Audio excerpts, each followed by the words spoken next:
Assim, ao Rei eterno, imortal, invisível, Deus único, honra e glória pelos séculos dos séculos. Amém. Graça e paz, meus irmãos. Eu os convido a abrirem a palavra de Deus em Atos capítulo 11, texto que leremos do verso 19 ao 26. E enquanto você acha, eu preciso sempre enfatizar aos pais que devem estar atentos aos seus filhos para acalmá-los, se necessário for, para que não haja perturbação na meditação da palavra. Então procure acalmar, manter o seu filho, ensinando-o a ouvir a palavra do Senhor. Atos 11, 19 a 26. Nesta noite, com a graça de Deus, na sua dependência, nós falaremos sobre a mão do Senhor sobre os gentios. Esse é o título da nossa mensagem, a mão do Senhor sobre os gentios. Diz assim a palavra do Senhor: Então os que foram dispersos por causa da tribulação que sobreveio a Estevão, se espalharam até a Fenícia, Chipre e Antioquia, não anunciando a ninguém a palavra, senão somente aos judeus. Alguns deles, porém, que eram de Chipre e de Cirene, e que foram até Antioquia, falavam também aos gregos, anunciando-lhes o evangelho do Senhor Jesus. A mão do Senhor estava com eles, e muitos, crendo, se converteram ao Senhor. A notícia a respeito deles chegou aos ouvidos da igreja que estava em Jerusalém, e enviaram Barnabé até Antioquia. Tendo ele chegado e vendo a graça de Deus, alegrou-se e exortava a todos a que, com firmeza de coração, permanecessem no Senhor. Porque era homem bom, cheio do Espírito Santo e de fé, e muita gente se uniu ao Senhor. E partiu Barnabé para Tarso, à procura de Saulo. Tendo-o encontrado, levou-o para Antioquia. E por todo um ano se reuniram naquela igreja e ensinaram numerosa multidão. Em Antioquia foram os discípulos, pela primeira vez, chamados cristãos. Amém. Nosso irmão Nadiel, presbítero Nadiel, já orou pela mensagem da palavra do Senhor.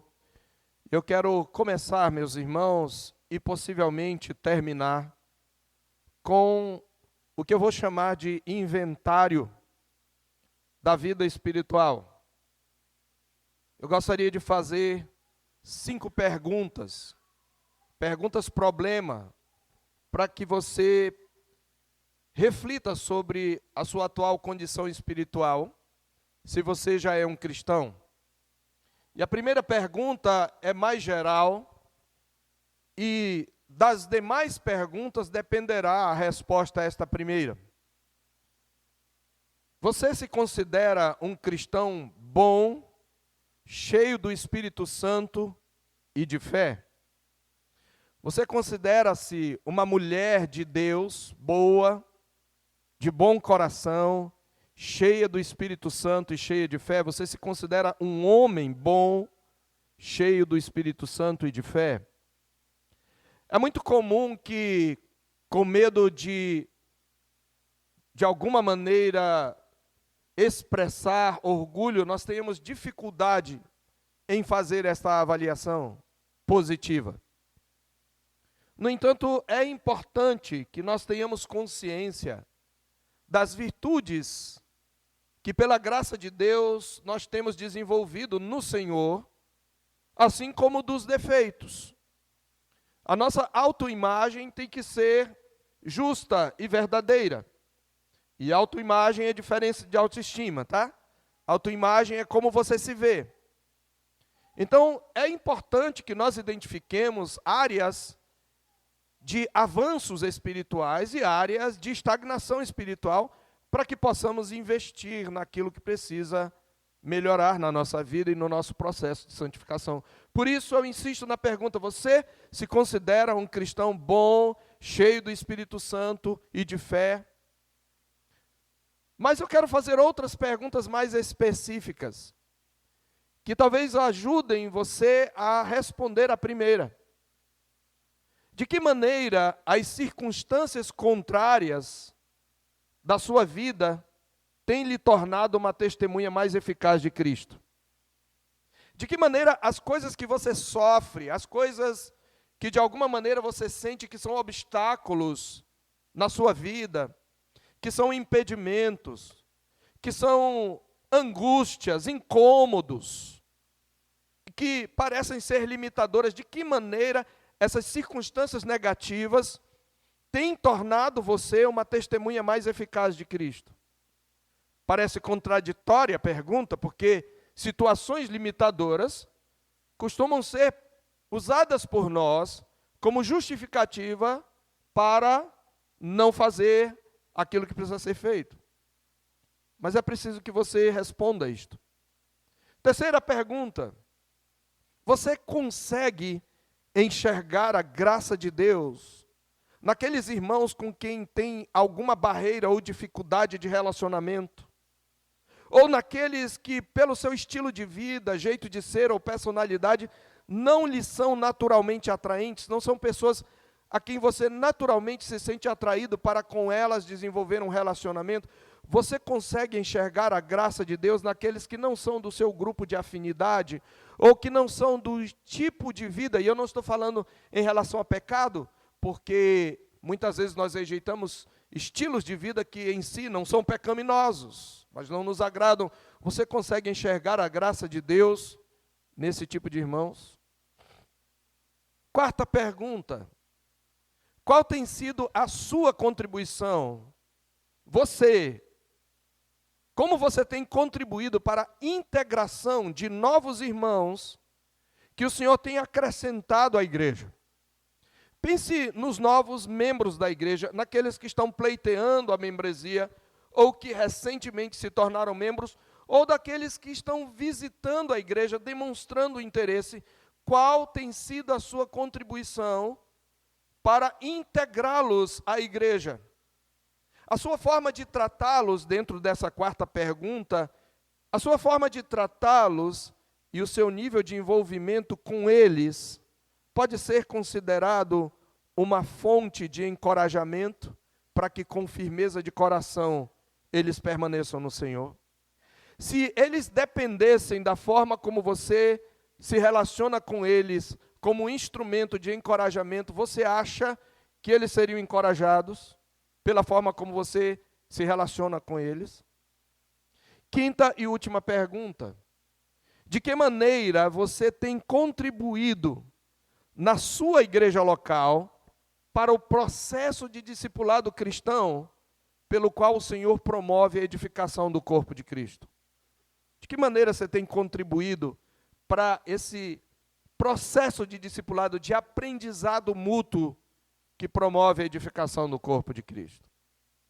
Meus irmãos, nós poderíamos elaborar muitas outras formas de aferir se somos cristãos bons, cheios do Espírito Santo e de fé. Mas esse texto nos ajuda a levantar essas perguntas. E essas são algumas das características de um cristão ou de uma cristã cheia do Espírito Santo e de fé, que pode ser considerada uma boa cristã ou um bom cristão. E eu já estou praticamente adiantando as aplicações. Um cristão cheio do Espírito Santo e de fé, ele consegue ver, ele consegue enxergar como as circunstâncias desagradáveis podem ser usadas por Deus para moldá-lo de maneira que ele se torne uma testemunha eficaz de Cristo. Um cristão bom, cheio do Espírito Santo e de fé, consegue enxergar a graça de Deus, não apenas naqueles irmãos que lhe são queridos, que lhe são próximos, com quem ele tem afinidade, mas nos irmãos mais estranhos, a quem naturalmente ele não seria atraído.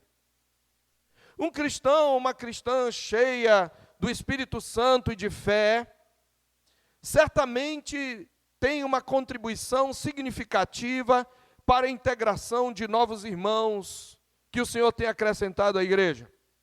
Ele se relaciona com eles de um modo que eles sejam encorajados a que com firmeza de coração permaneçam no Senhor. Ele não é um mero assistente, ele não é um espectador que vem para a igreja, cultua e vai embora sem falar com ninguém, só pensando em si mesmo. A Bíblia diz que o solitário procura o seu próprio interesse. Um cristão cheio do Espírito Santo vai procurar se envolver com a igreja de Deus, correndo os riscos das decepções, das frustrações. Ele não vai se fechar.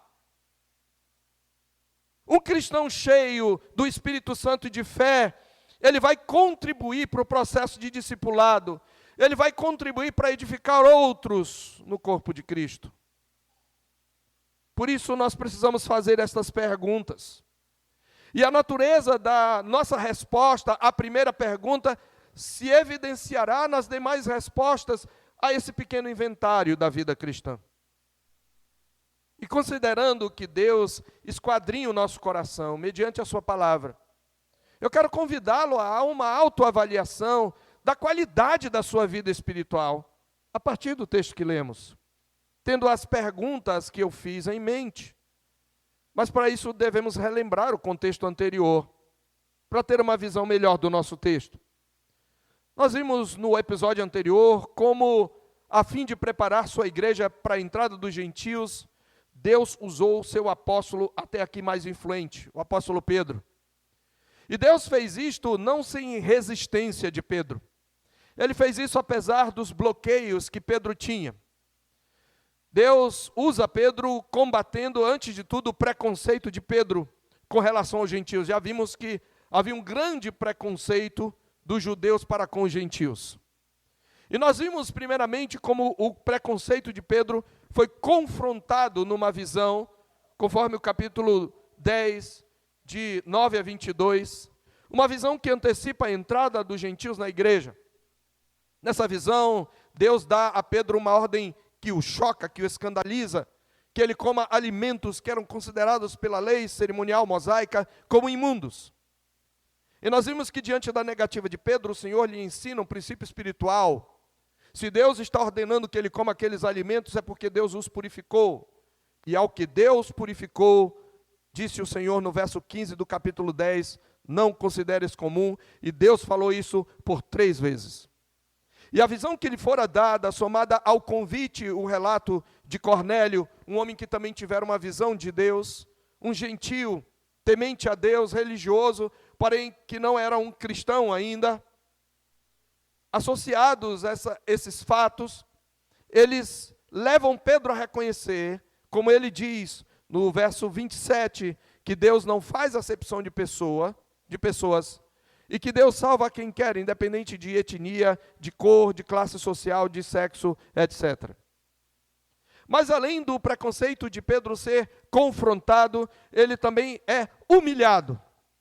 Porque enquanto ele prega a Cornélio e aos seus amigos e familiares, à sua revelia, e antes que ele tivesse terminado a pregação, Cristo batiza os gentios com o Espírito Santo, obrigando Pedro a aceitar que eles também estavam sendo recebidos no povo de Deus e a batizá-los com água, introduzindo-os na igreja. Vimos isto no capítulo 10, do verso 44 a 48.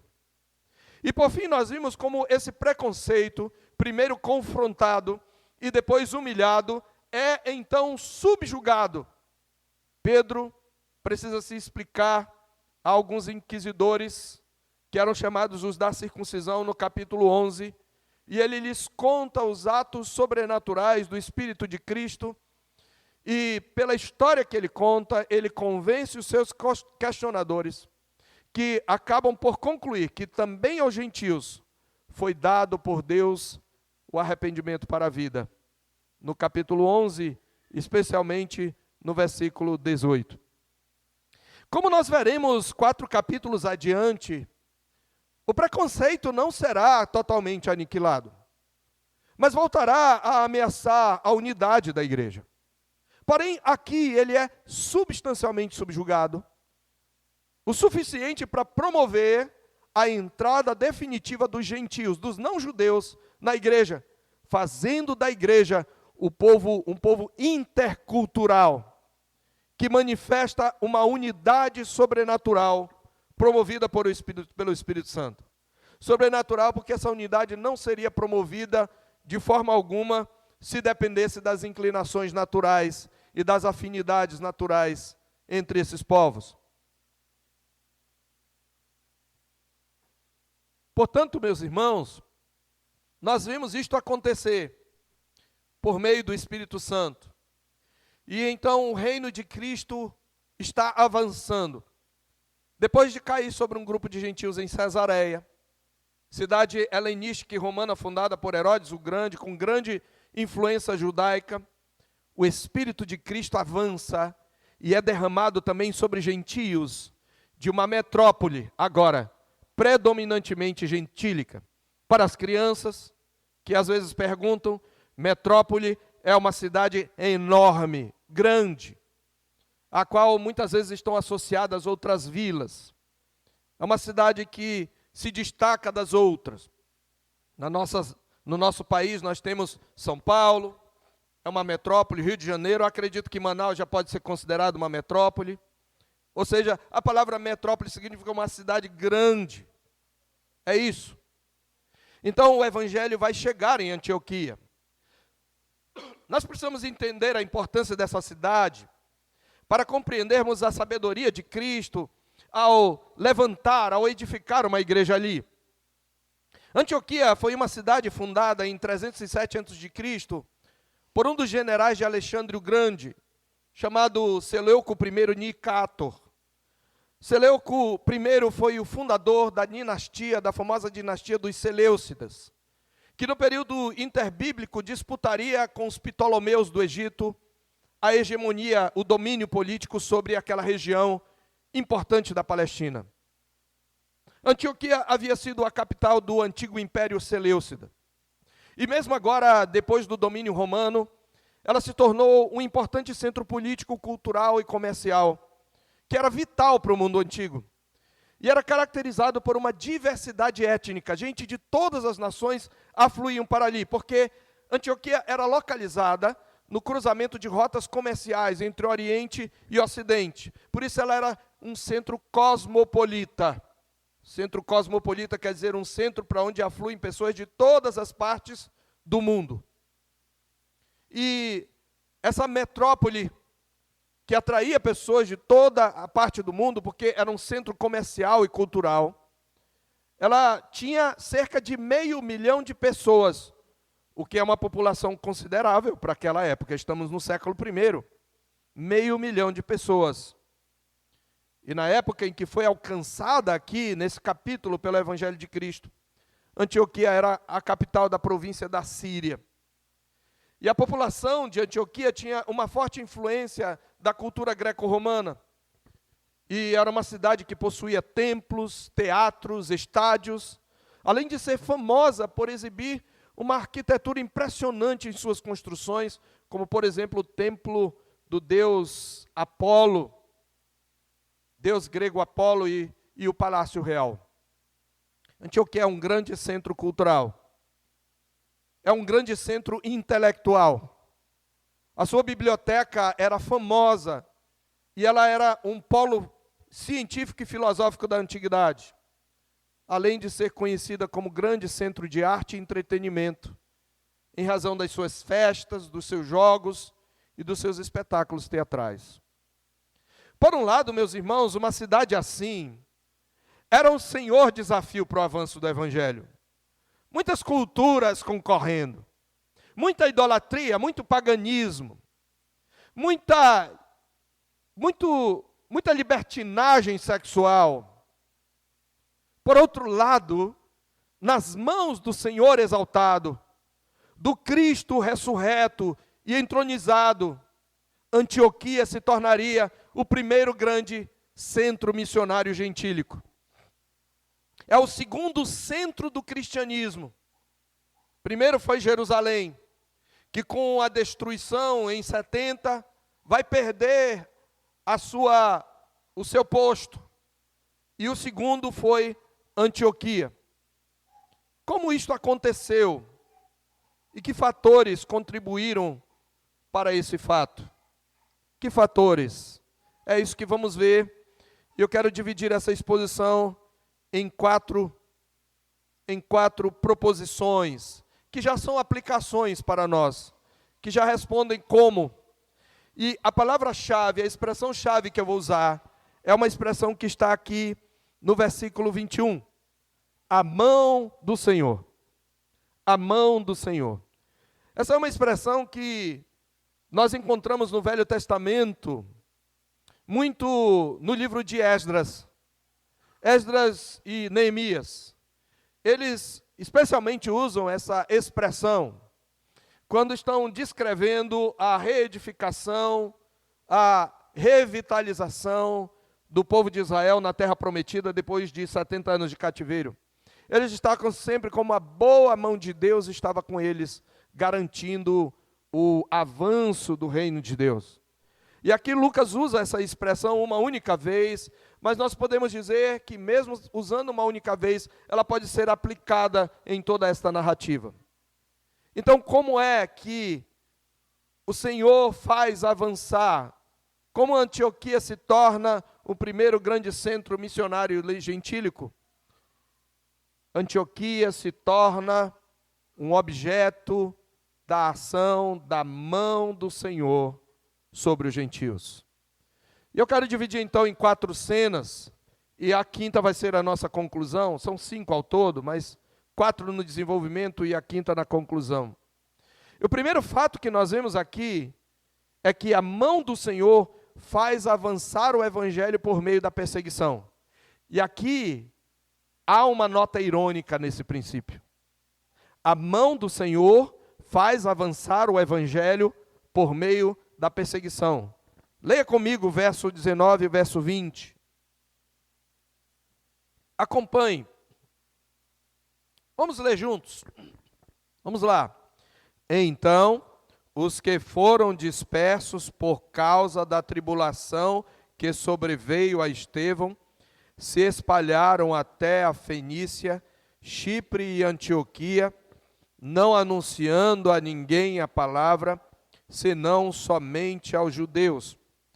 Alguns deles, porém, que eram de Chipre e de Cirene, e que foram até Antioquia, falavam também aos gregos, anunciando-lhes o evangelho do Senhor Jesus.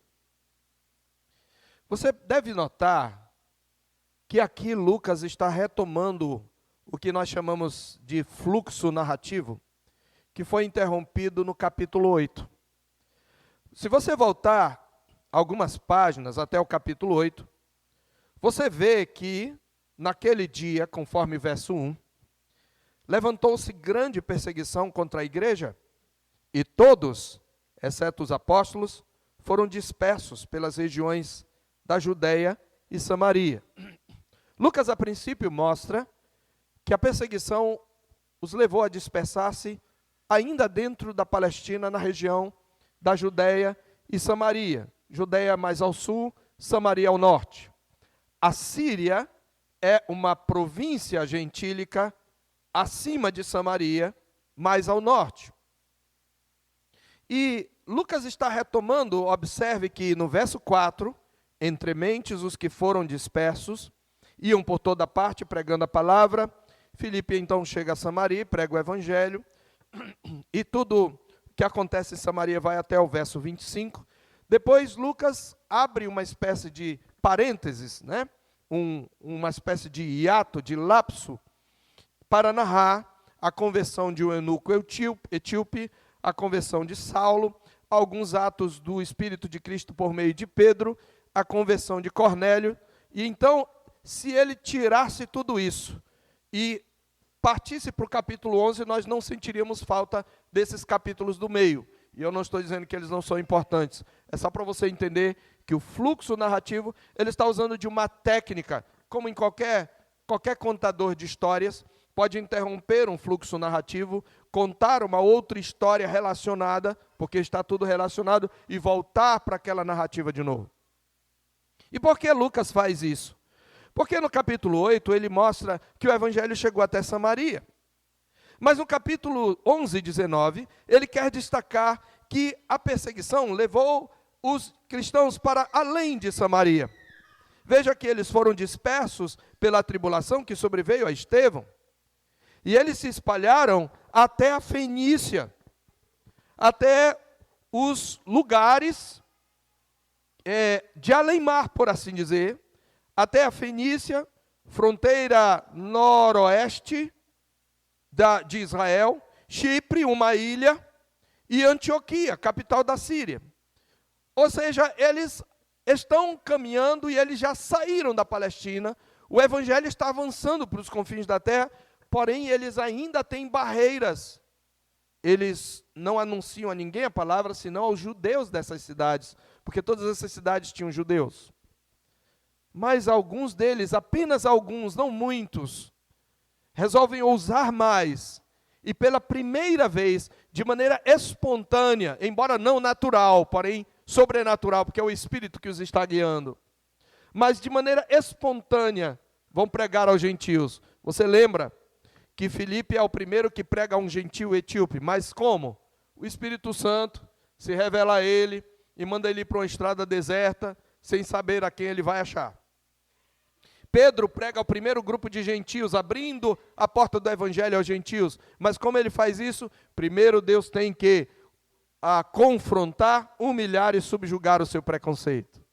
Mas aqui, o Senhor Jesus vai além, o Senhor Deus vai além, e move alguns dos seus discípulos, dos seus filhos, dos seus servos, a falarem aos gregos e anunciar-lhes o evangelho do Senhor Jesus.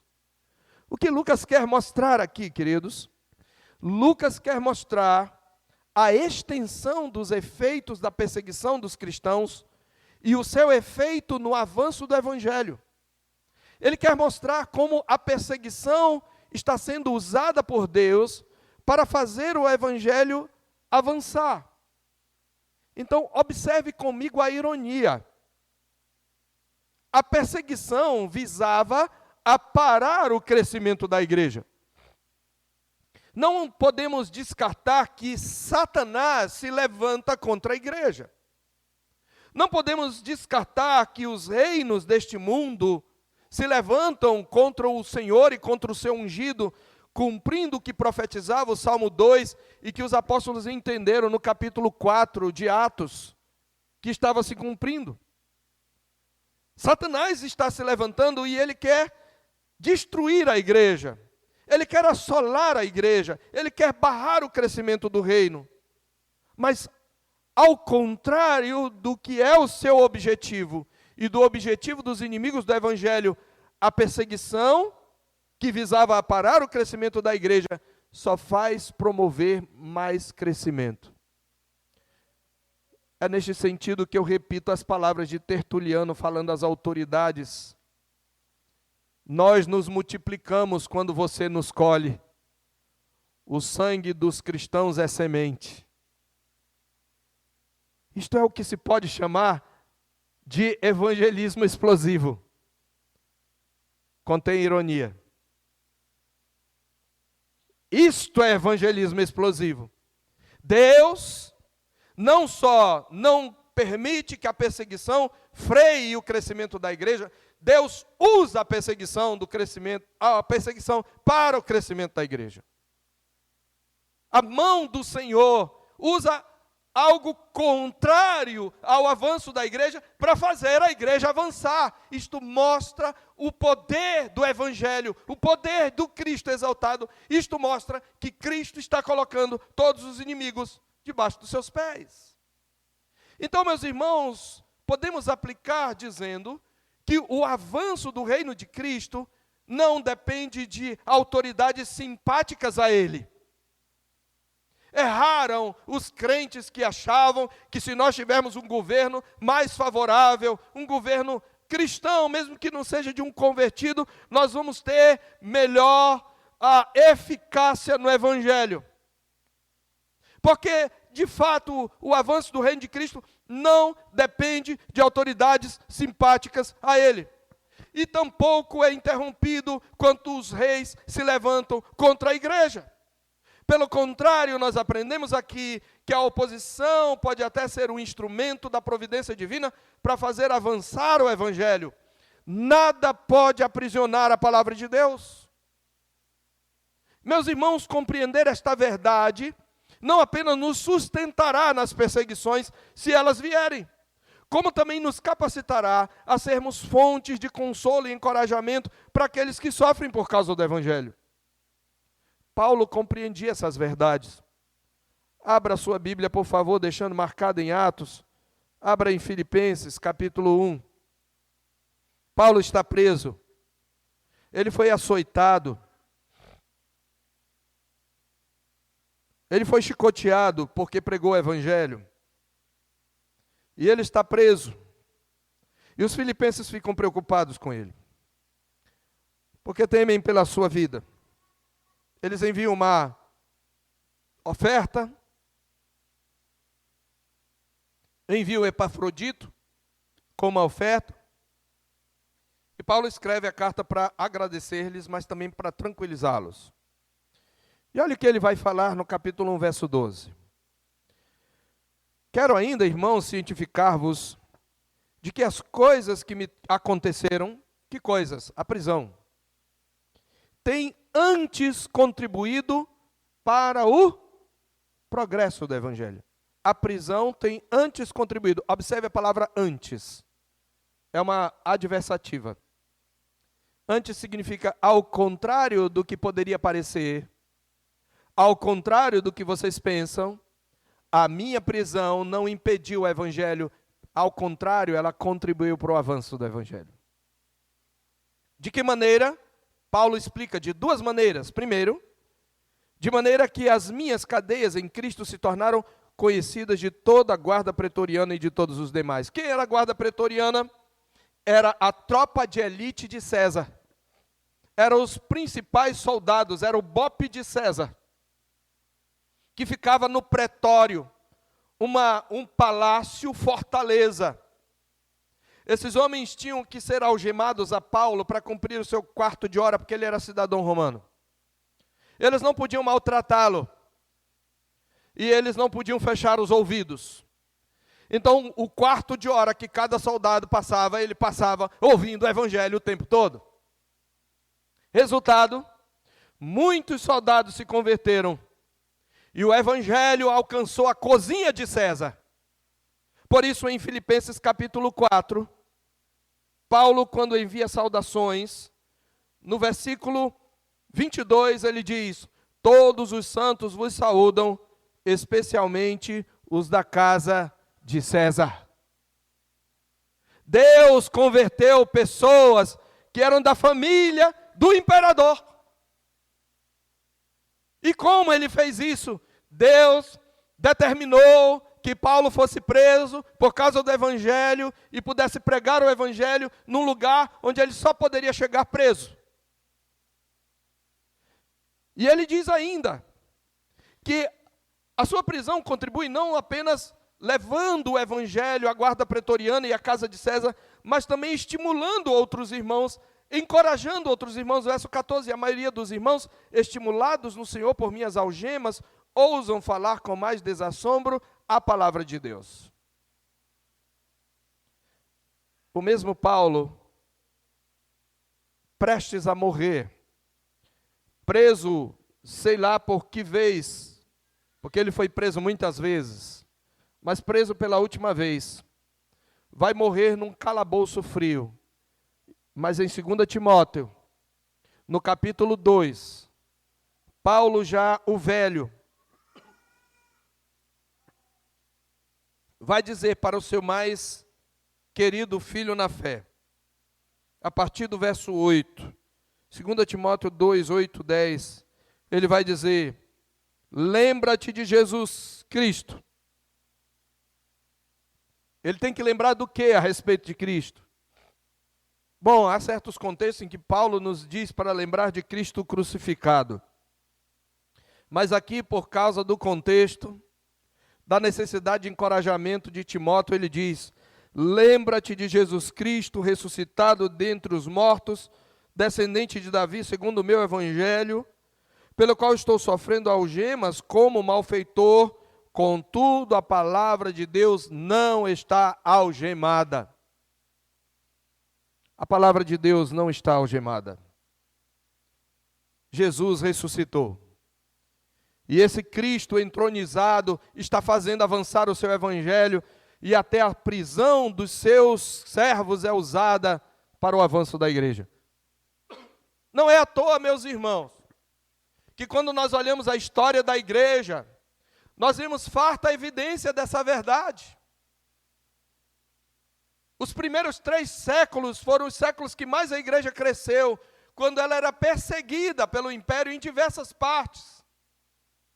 A igreja foi perseguida, a igreja cresceu tomando todo o mundo greco-romano, não por meio de um governo favorável, mas debaixo de perseguição de homens cruéis.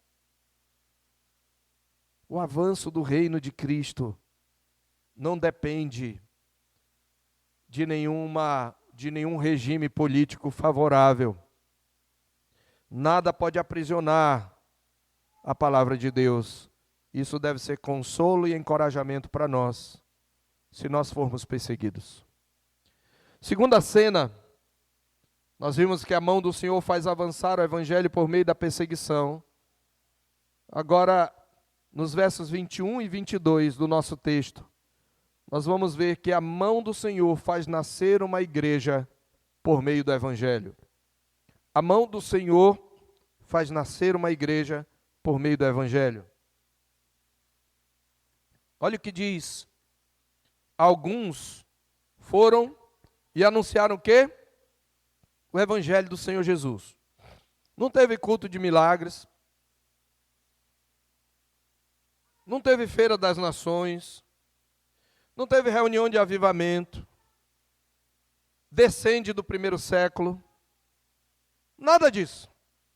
Eles foram chegando em Antioquia e falando de Jesus, falando do evangelho, da obra redentora de Jesus. E o que aconteceu? Aqui de maneira explícita Lucas diz: a mão do Senhor estava com ele. É tudo que nós precisamos: anunciar o evangelho fielmente e contar com a mão do Senhor sobre nós. E muitos, crendo, se converteram ao Senhor. Então os dispersos não se calaram, mas pregaram o evangelho, resolveram ousar falar aos gentios, e a mão do Senhor estava com eles. Você tem que entender que a pregação do evangelho aos gentios é quase como você chegar num povo chamado originário, como os povos indígenas, alguns povos africanos, alguns orientais, e anunciar-lhes pela primeira vez o evangelho. Certo é que aqui você tem a possibilidade deles falarem na língua grega.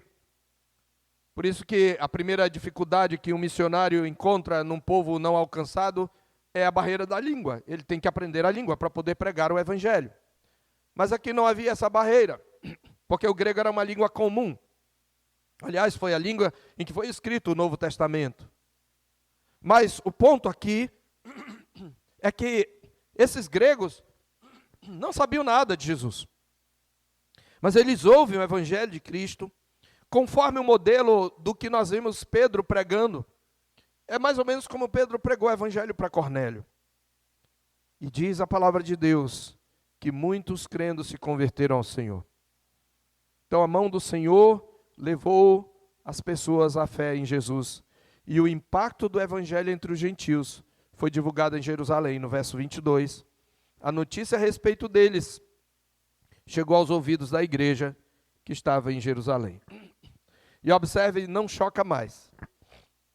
Capítulo 11, os da circuncisão se chocaram com Pedro entrando na casa de gentios, mas essa barreira foi retirada.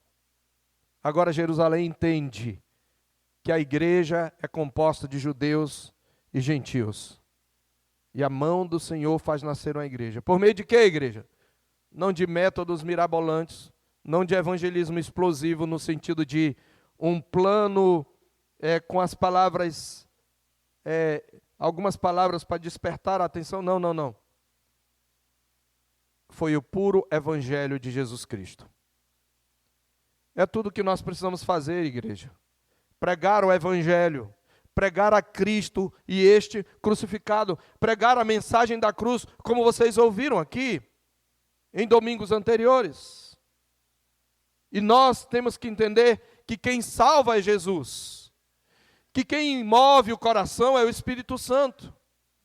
É Ele quem faz render frutos. Nós temos que pregar na dependência da boa mão do Senhor Jesus. Terceira cena.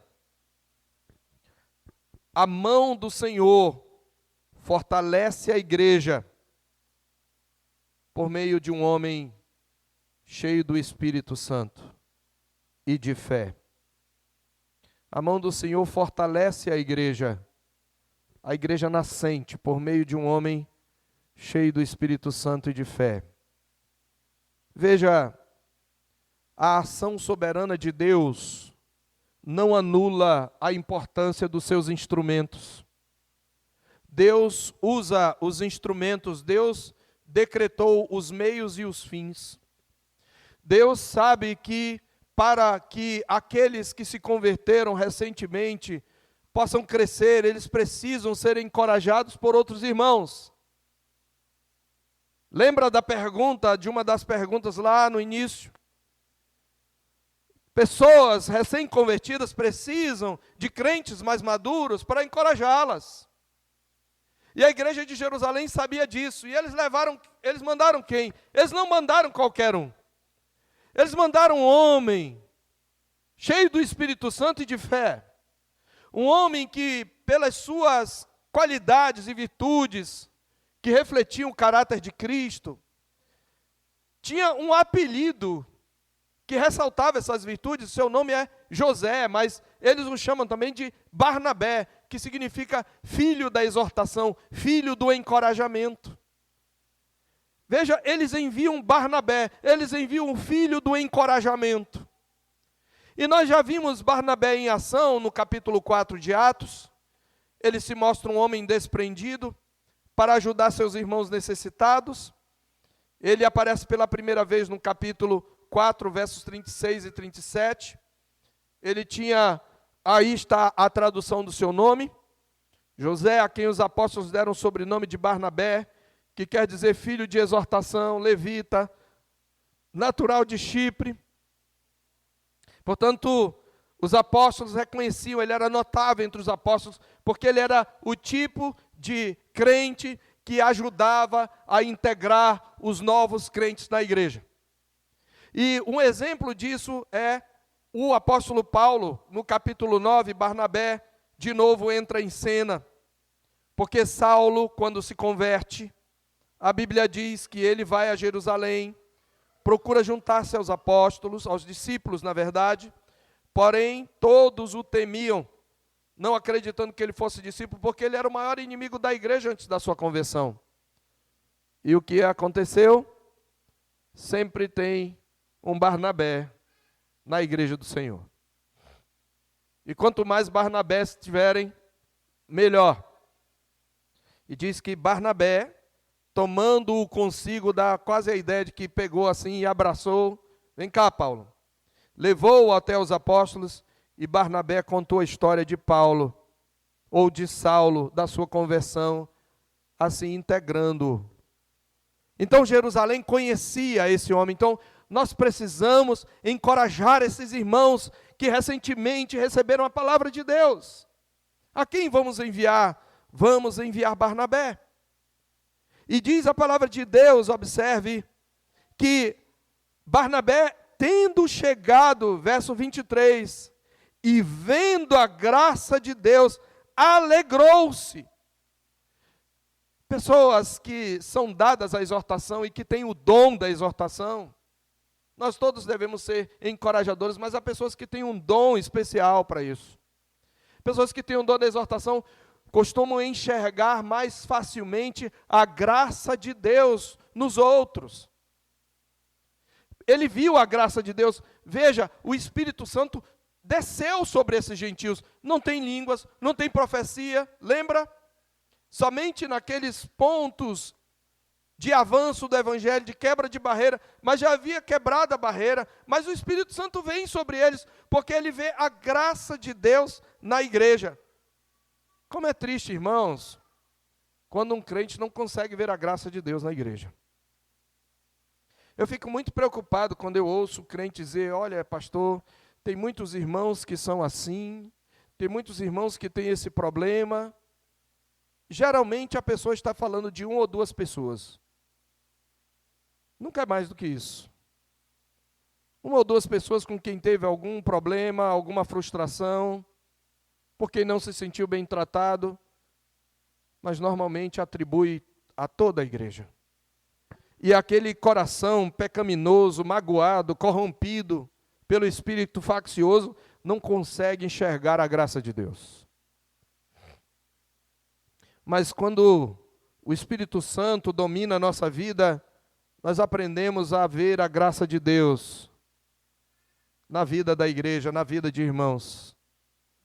Esse homem viu a graça de Deus, ele se alegrou com a graça de Deus e diz, e exortava, observe o tempo verbal, pretérito imperfeito, indicando ação contínua no passado. Ele ficou continuamente exortando, talvez um por um, talvez em grupos, talvez nas conversas informais após o culto, ou até mesmo porque ele era um profeta e era um mestre, quando ele ensinava formalmente pelo seu ministério ordenado a palavra de Deus. Diz que ele exortava a todos a que com firmeza de coração permanecessem no Senhor. Exortava a todos a que com firmeza de coração permanecessem no Senhor. A mão do Senhor opera na igreja por meio de homens e mulheres cheios do Espírito. Observe verso 24. Porque era homem bom, cheio do Espírito Santo e de fé. Ele conseguia enxergar a graça do Senhor, ele conseguiu alegrar-se com o crescimento da igreja, ele conseguiu exortar porque era um homem bom, um homem transformado pelo Evangelho, cheio do Espírito Santo. Irmãos, ser cheio do Espírito Santo não se resume a você se entregar no louvor vigoroso e isto é bom. Aliás, essa é uma das formas como cultivamos a plenitude do Espírito. Mas ser cheio do Espírito Santo não tem a ver necessariamente com você no momento de devoção se entregar em choro, em lágrimas ou em risos no louvor ao Senhor. Repito, isto é importante, mas depois do louvor você vai demonstrar que é cheio do Espírito Santo, encorajando outros a permanecerem firmes no Senhor, investindo seu tempo, sua vida, sua saliva, sua linguagem, para encorajar aqueles que precisam de encorajamento, que são os novos convertidos, que são os recém-chegados, que são os desanimados. Quanto mais Barnabés nós tivermos, irmãos, mais a igreja vai ter qualidade de vida. Mais a igreja vai atrair pessoas. Não por sua própria virtude, mas pela mão de Jesus, através desses homens e mulheres. A mão do Senhor fortalece a igreja por meio de homens e mulheres cheios do Espírito Santo e de fé, que creiam no poder do Evangelho. É preciso ter fé para crer que o investimento de tempo, de encorajamento, vai render frutos no tempo certo. E rende, irmãos. Eu, vez por outra, sou surpreendido pelo Senhor ao ver a graça de Deus. Hoje eu ganhei o dia, além de ser o dia do Senhor. Eu pude reencontrar um velho amigo e conhecido, o reverendo Raimundo. Eu praticamente fui ordenado junto com o reverendo Raimundo. ele estudou no ITEPRAM em Manaus, eu estudei no SPN, e eu me lembro que fomos examinados na mesma data. Eu ouvi o seu sermão. Por causa do meu coração pecador, eu não lembro de nada do sermão, só de um erro que ele cometeu de português. Nunca esqueço. E eu acompanhei de longe o crescimento do reverendo Raimundo. E hoje, conversando com ele, eu vejo que homem maduro ele se tornou. E como a enfermidade, ele é portador de AME. Você conhece AME, aquela doença degenerativa que vai matando praticamente, os neurônios não têm força, e vai perdendo os movimentos. Ele andava com dificuldade, mas agora ele não anda mais. E ele mesmo diz, eu sei que eu sou incompetente intelectualmente, mas além do seminário fez uma faculdade de serviço social, fez uma pós-graduação e escreveu 5 livros. E ele disse que é incompetente, eu disse, eu sou o quê? Eu comecei a fazer um livro, nunca terminei, faz 5 anos.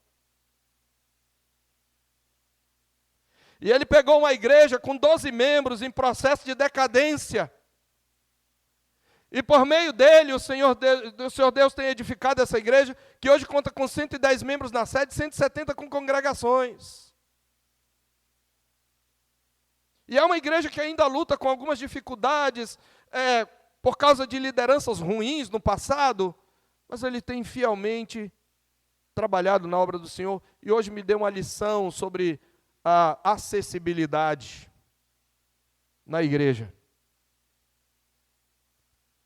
A boa mão do Senhor está sobre esse homem, e eu vi como a graça de Deus o fez crescer como pastor.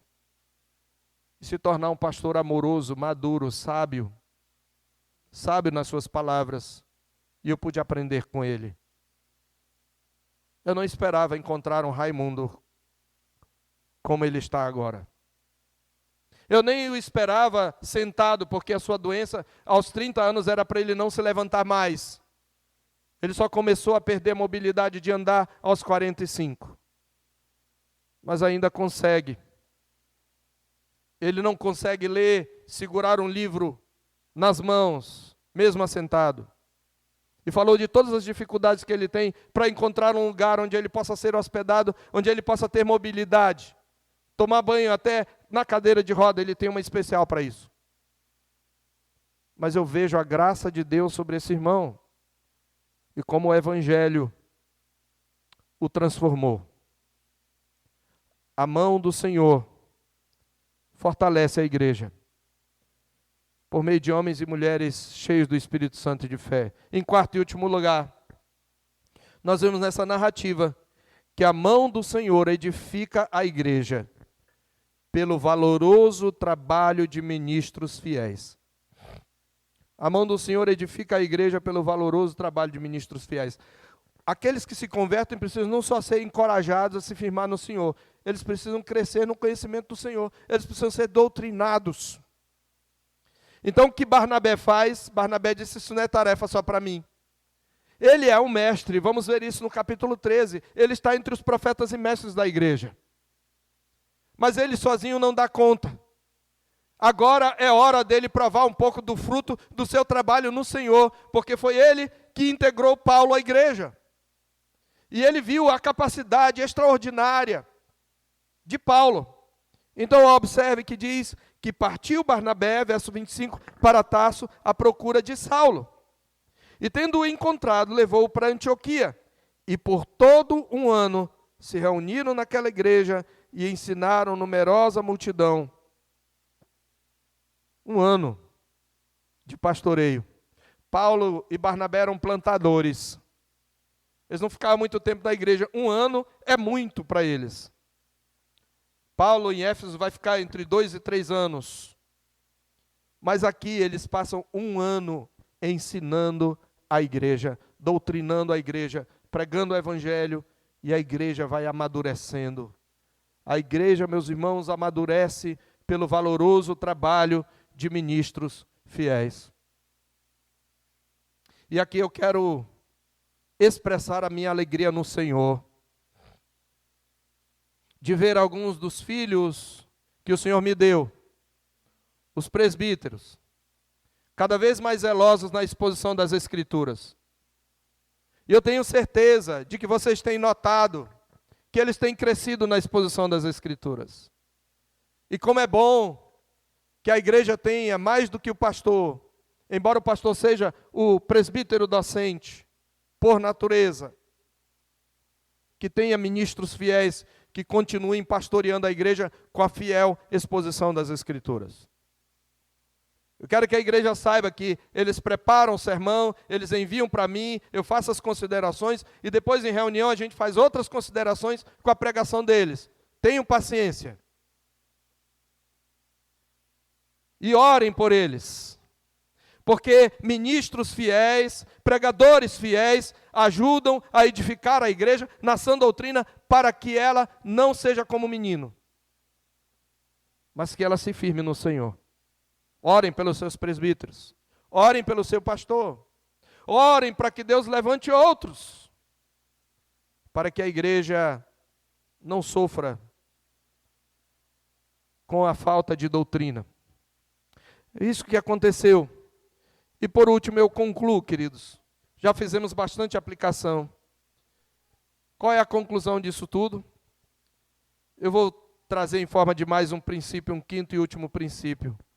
O resultado disso é que por todos esses meios, a mão do Senhor produz uma igreja à imagem de Cristo.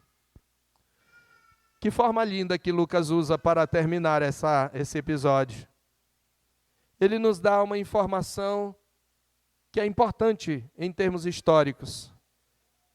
Última frase do verso 26. Em Antioquia foram os discípulos, pela primeira vez, chamados cristãos. Que são cristãos? Pequenos cristos. Pessoas à imagem de Jesus. Eles não são chamados de outra coisa. Eles não são identificados com outra pessoa que não com Cristo. Uma igreja à imagem de Cristo. O nome cristão agora meio que se perdeu. Nós podemos chamá-lo, mas é um rótulo mais genérico. Mas nesse momento, era muito importante. Talvez eles estivessem chamando de maneira pejorativa. Talvez eles chamassem porque eles falavam tanto de Cristo, Cristo, Cristo, você é um cristão. Essa forma pejorativa foi usada na Reforma para falar dos luteranos. Eles, quando diziam luteranos, estavam querendo dizer, não são cristãos, são discípulos de Lutero, ou calvinistas. A princípio, hoje, isso é usado até com certa satisfação. Mas aqui pode ser que eles tenham usado como um apelido, até pejorativo. Mas no final é um elogio, porque ele está dizendo, vocês só falam de Cristo, só pensam em Cristo, só vivem para Cristo. Aleluia! Que seja assim. A mão do Senhor, usando a perseguição, usando a pregação do Evangelho de maneira fiel, usando um homem cheio do Espírito Santo e de fé para encorajar, e usando o valoroso trabalho de ministros fiéis, produz uma igreja à imagem de Cristo.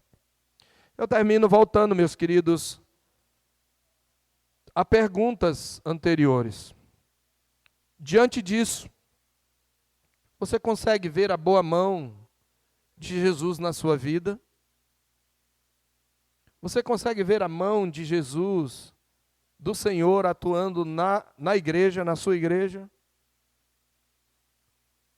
Aquilo que é limitante para você, tem tornado você um discípulo mais fiel de Cristo? Você parou para pensar que as coisas difíceis, as dificuldades da vida são oportunidades de Deus para você mostrar como um crente reage a elas?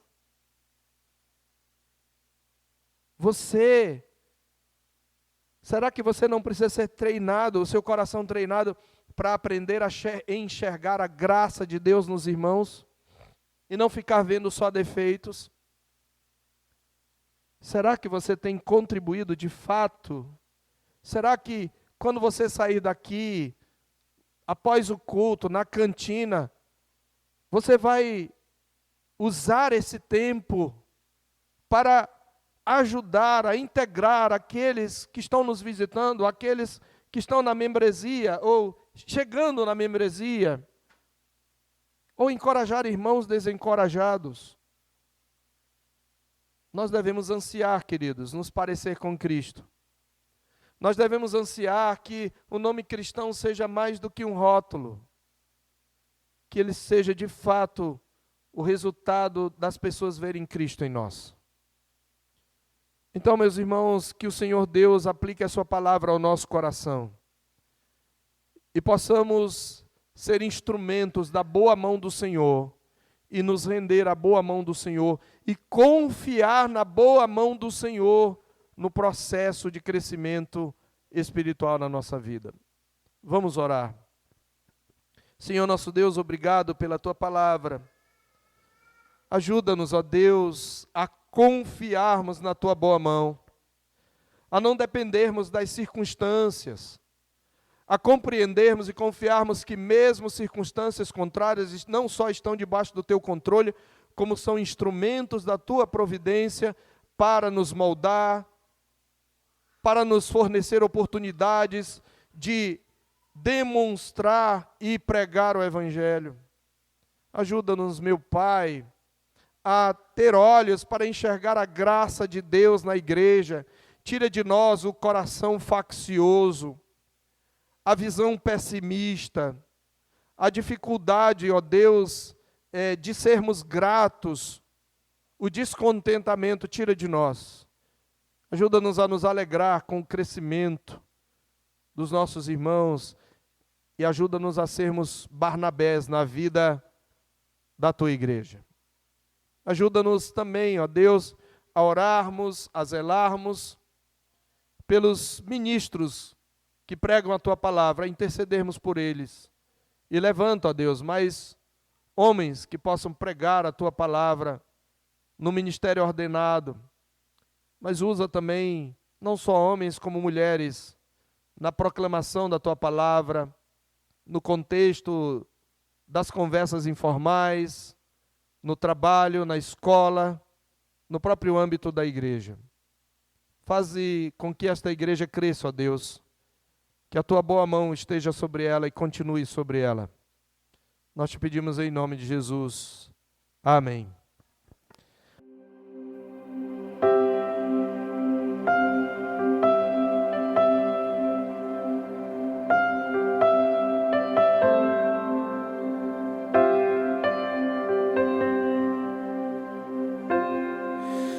Tu és bem-vindo aqui.